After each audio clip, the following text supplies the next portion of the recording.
Baik, Assalamualaikum warahmatullahi wabarakatuh. Perkenalkan, nama saya Rodiah Mutmainah dari Pendidikan Biologi 6A. Di sini saya akan menjelaskan sedikit materi mengenai ciri-ciri dan reproduksi dari tumbuhan lumut. Baik, langsung masuk ke materinya. Yang pertama yaitu ciri-ciri dari tumbuhan lumut. Nah, lumut ini merupakan salah satu dari divisi pada tumbuhan tingkat rendah. Lumut berasal dari kata bryon, artinya lumut, dan piton berarti lembab atau basah, yang bila digabungkan akan menjadi satu kata yang berarti tumbuhan yang hidup di tempat-tempat yang lembab atau basah. Nah, secara umum lumut atau bryophyta memiliki bentuk tubuh tumbuhan yang berstruktur rendah dengan tinggi hanya beberapa milimeter saja dan tegak di permukaan tanah. Bentuk tubuh lumut ini merupakan peralihan dari talus ke bentuk kormus. Nah, adapun ciri-ciri dari tumbuhan lumut yang dapat kita lihat pada slide ini.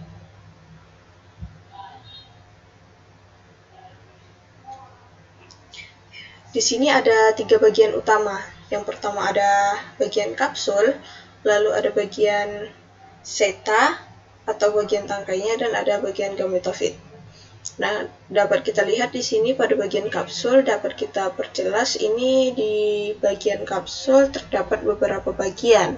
Adapun bagian atasnya itu atau tudung itu berupa operculum. Lalu di dalam kapsul ini terdapat spora, di mana terdapat juga gigi peristom. Dan ada beberapa bagian lainnya seperti anulus, teka, dan apofisis. Lalu lanjut ke slide selanjutnya, yaitu bentuk gametofit tumbuhan lumut.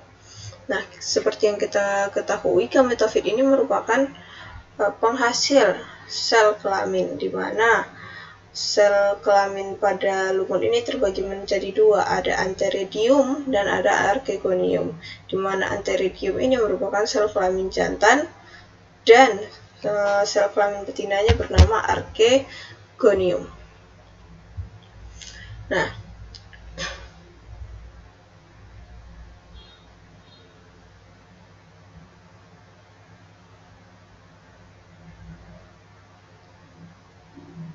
berdasarkan letak alat kelamin ini pada lumut dapat dibedakan menjadi dua juga, yaitu lumut berumah satu atau homotalamus, yang artinya di sini lumut ini memiliki dua sel kelamin, dan lumut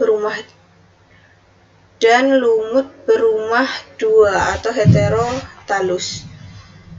Nah, gamet pada bryophyta ini berkembang dalam gametangium atau gametagia, dengan gametangium jantan yang disebut sebagai antheridium serta gametangium betina disebut sebagai archegonium. Nah, adapun alat perkembangbiakan jantan atau antheridium ini bentuknya bulat seperti gada. Dindingnya seperti dinding archegonium, terdiri atas sel-sel selapis mandul, di mana di dalamnya terdapat sejumlah sel-sel selapis mandul.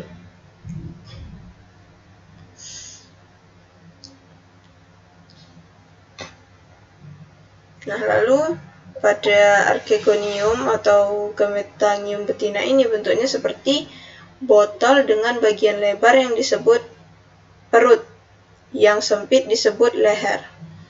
Bagian perut maupun leher mempunyai dinding yang terdiri atas lapis sel. Pada bagian perut terdapat satu sel pusat yang besar sebelum archegonium masak, di mana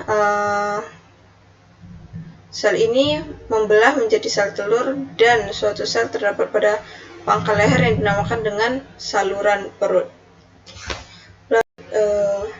Karena materi yang saya jelaskan terpotong, maka akan saya lanjutkan kembali pada bagian reproduksi tumbuhan lumut. Nah, jadi di dalam siklus hidup tumbuhan lumut ini mempunyai dua generasi, yaitu generasi gametofit dan juga sporofit, di mana generasi gametofit ini meliputi rizoid, batang dan daun, dan pada bagian ujung batang biasanya akan dihasilkan archegonium atau alat kelamin betina dan antheridium atau alat berkembangbiakan jantan.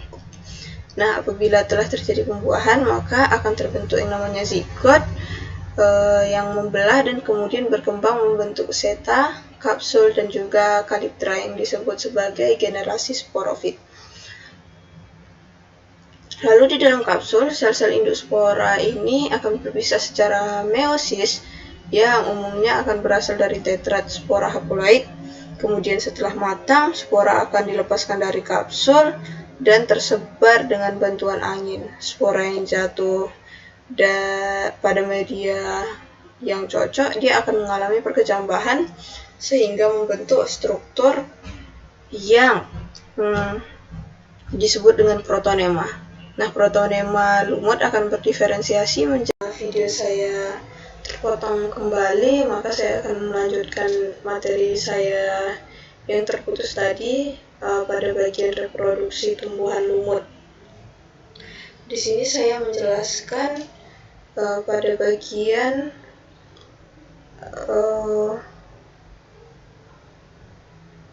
protonema, di mana pada tadi spora yang jatuh pada media atau substrat yang cocok akan mengalami perkecambahan dan membentuk struktur yang disebut juga sebagai protonema. Nah, protonema lumut ini akan berdiferensiasi menjadi chloronema, kaulonema, dan juga rizoid.